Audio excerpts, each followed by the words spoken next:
Бүтін Қырғызстан Мадумаров, урматтуу төрага, урматтуу кесиптештер.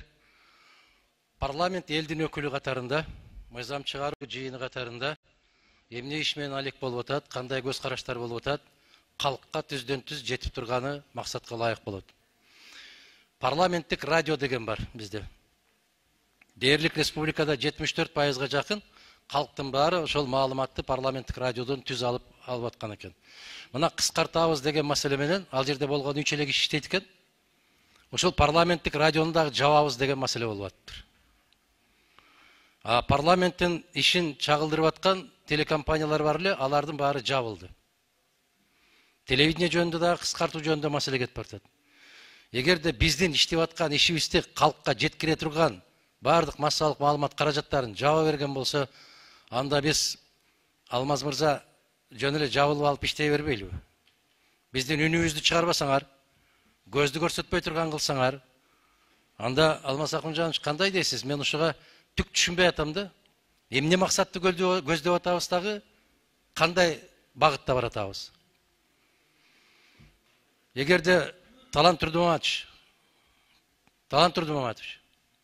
мына ошого тийиштүү бөлүмгө бересизби, тийиштүү орун басарыңызга бересизби, протоколдук тапшырма берип, парламенттик радионун тагдыры жөнүндө, парламент телекомпаниялар аркылуу, массалык маалымат каражаттары аркылуу өзүнүн иш чараларын кандай кылып чагылдырат, ушул боюнча бир менимче жогорку кеңешке маалымат берип койсо максатка ылайык болот эле.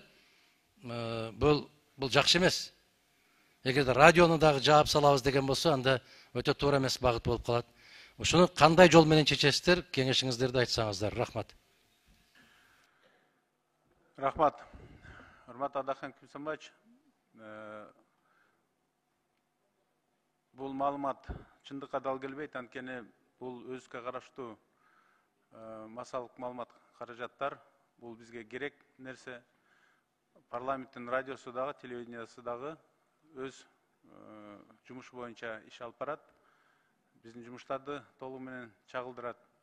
Ал эми анча-мынча жанакы штаттык бирдиктер кыскарганына байланыштуу кандайдыр бир өзгөрүүлөр болду. Бирок кыскартуу жөнүндө же жабуу жөнүндө ал жерде маселе жок.